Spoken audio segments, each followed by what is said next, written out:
আল্লাহ রাব্বুল আলামিন আমাকে আপনাকে বলেন, ইয়া আইয়ুহাল্লাযীনা আমানুত্তাকুল্লাহ, হে ঈমানদারেরা তোমরা আল্লাহকে ভয় করো। আমার ভাইয়েরা, কোরআনের শিক্ষা যদি না থাকে আল্লাহর ভয় ভিতরে আসবে না। আগে তো জানতে হবে আল্লাহ কারে কয়, আল্লাহ কোন জিনিসের নাম, তারপরে এনে আল্লাহকে গিয়ে ভয় করার বিষয় আসবে। আমার বন্ধুরা আসুন বলছি, আল্লাহ রাব্বুল আলামিনের পরিচয় পাইতে হবে। আল্লাহ রাব্বুল আলামিন বলেন আমাকে ভয় করো।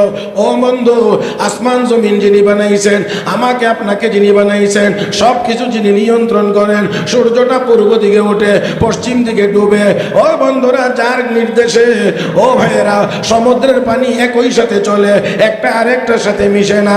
যেই আল্লাহর হুকুমে চলে, যার হুকুমে চলে, তিনি আল্লাহ, তিনি আল্লাহ, তিনি সব সময় ছিলেন, সব সময় আছেন, সব সময় থাকবেন, এবং তিনি সব সময় আমাকে আপনাকে দেখেন।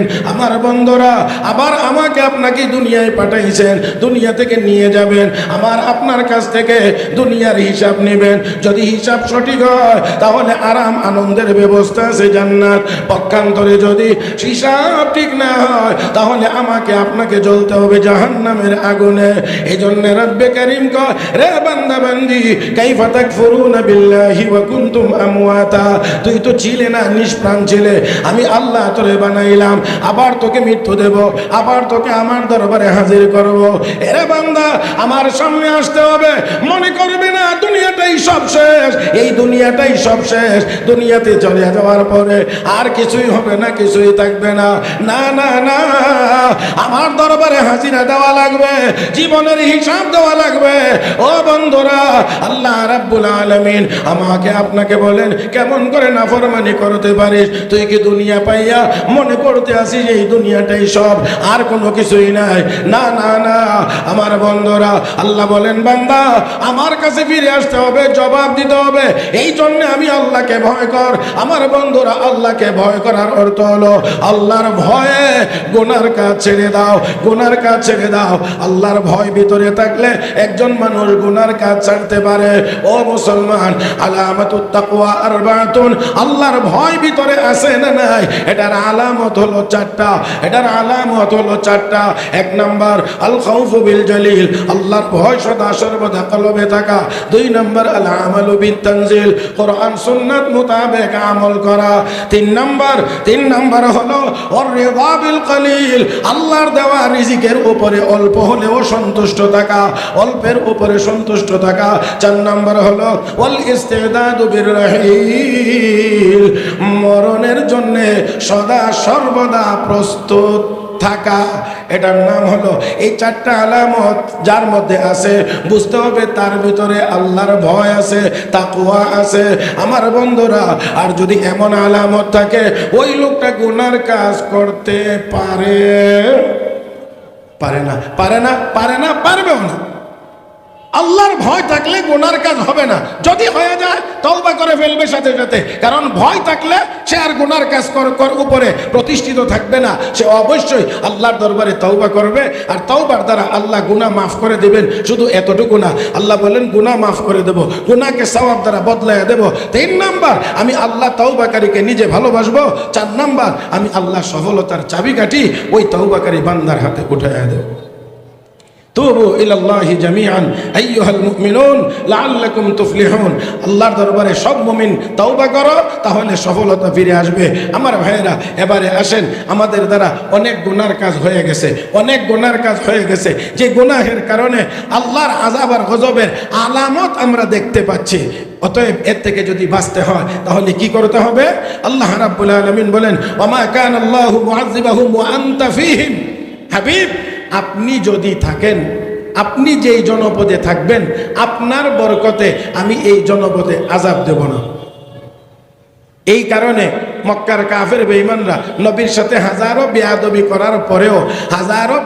করার পরেও আল্লাহ মক্কার মানুষকে একসাথে আযাব দেন নাই, কারণ নবী তো মক্কায় আছে।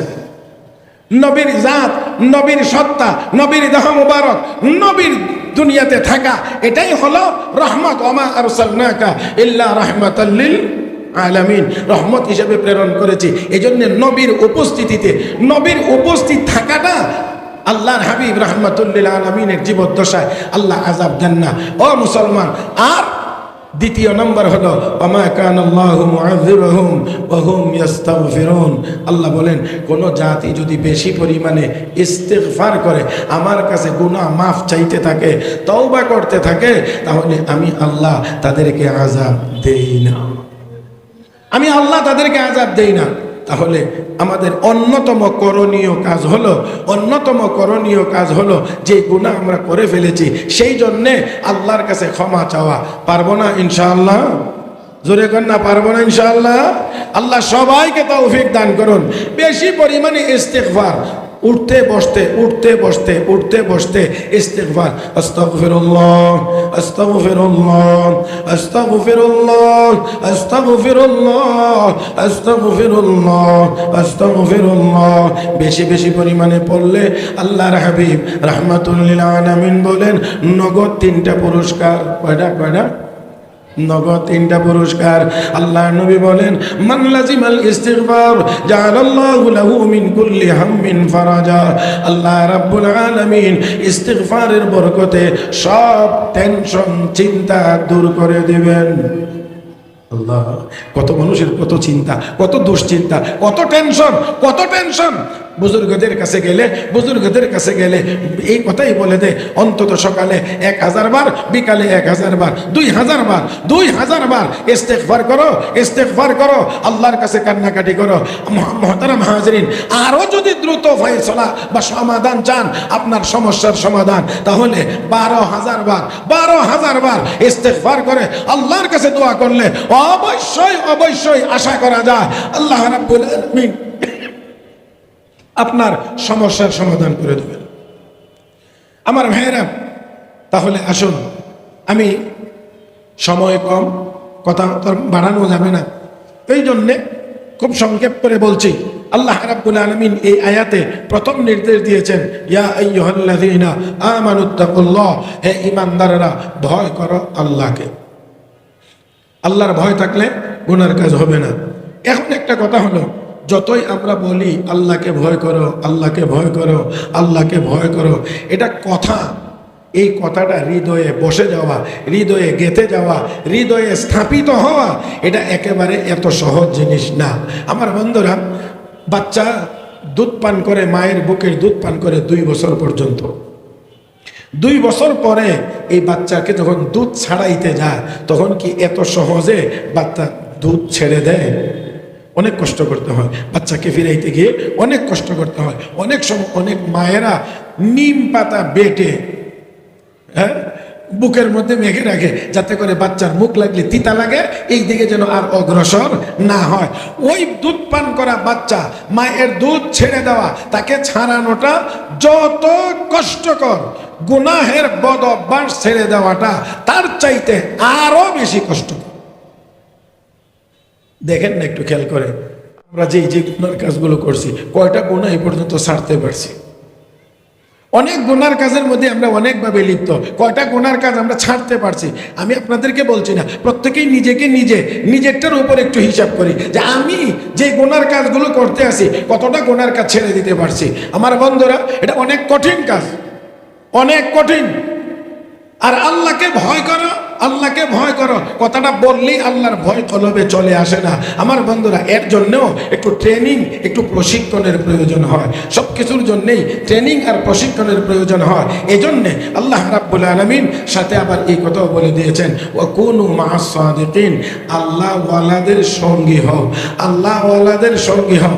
তাদের কাছে গিয়ে যদি বসো, তাদের সাথে যদি চলাফেরা করো, তাদের দেওয়া সবক যদি আদায় করো, তাহলে আস্তে আস্তে করে তোমার ভিতর থেকে গায়রুল্লাহর সব কিছু বের হয়ে আল্লাহর মহব্বত ঢুকবে, আল্লাহর ভয় কলবের ভিতরে ঢুকবে।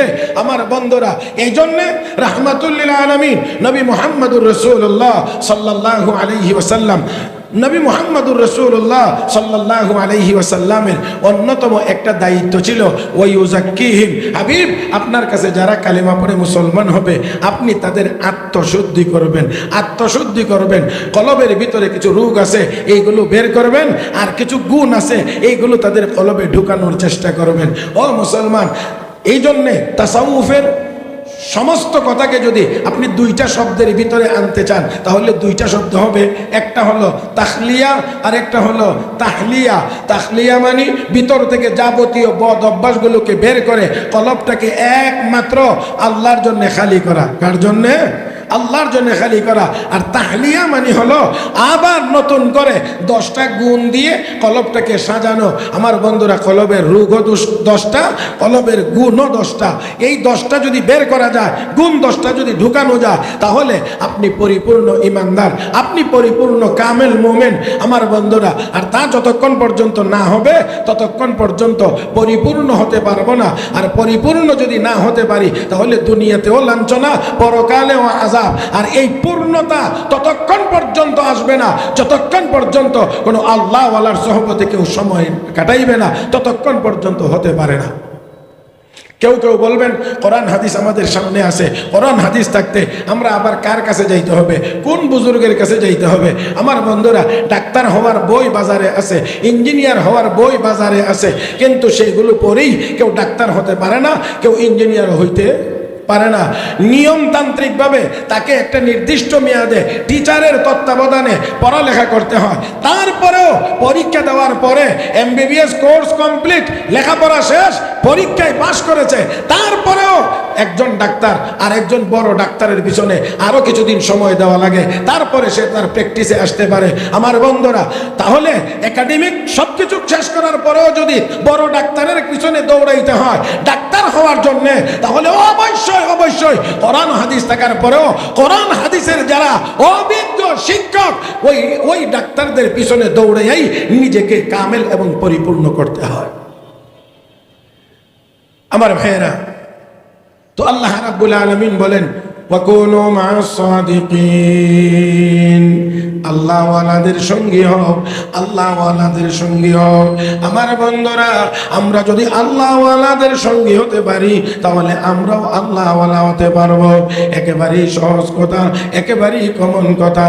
ও বন্ধুরা, আতরের দোকানে গেলে আতর পাওয়া যায়, আতরের দোকানে গেলে আতরওয়ালা কতটুকু আতর হাদিয়া দেয়। আর না হয় আপনি আতর কিনে আনেন, অথবা তাও যদি না হয়, যতক্ষণ পর্যন্ত আতরের দোকানে বসা থাকেন ততক্ষণ পর্যন্ত আতরের ঘ্রাণ আপনি পাইতে থাকেন। আল্লাহ ওয়ালাদের কাছে গেলে আপনি জিজ্ঞাসা করে কিছু জানতে পারবেন, যদি জিজ্ঞাসা না করেন অনেক সময় জিজ্ঞাসা ছাড়াও আপনি কিছু জানতে পারবেন। তাও যদি না হয়, যতক্ষণ পর্যন্ত আল্লাহ ওয়ালার চেহারার দিকে তাকায়া থাকবেন আমলনামা থেকে সগীরা গুনাহগুলো মাফ হইতে থাকবে। ও ভাইয়েরা, আল্লাহ রাব্বুল আলামিন আমাকে আপনাকে এমন কিছু নিয়ামত দিয়েছেন যেই নিয়ামতগুলোর দিকে শুধু তাকিয়ে থাকলেও ইবাদত হয়, সওয়াব হয়। 1 নাম্বার, কোরআনের দিকে তাকায়া থাকলে সওয়াব হয় আমার বন্ধুরা। 2 নাম্বার, বাইতুল্লাহ খানায়ে কাবার দিকে তাকিয়ে থাকলে সওয়াব হয়। 3 নাম্বার, মা বাবার চেহারা, মা বাবার চেহারার দিকে তাকায়া থাকলে প্রতিবার তাকানোর দ্বারা আল্লাহ রাব্বুল আলামিন আমলনামায় কবুল হজের সওয়াব দান করেন। 4 নাম্বার, হক্কানি উলামায়ে কেরাম, আল্লাহ ওয়ালা বুজুর্গানে দিন, তাদের চেহারার দিকে তাকায় থাকলে আমলনামায় সওয়াব লেখা হয়, সগীরা গুনাহগুলো মাফ হয়। আমার ভাইয়েরা, তাহলে আসুন আমরা ভয় করব একমাত্র আল্লাহকে, আর আল্লাহ ওয়ালাদের সঙ্গী হয়ে থাকব। তার মানে হলো আমরা গুনার কাজ করব না, উলামায়ে কেরামের সাথে আমরা সব সময় থাকব।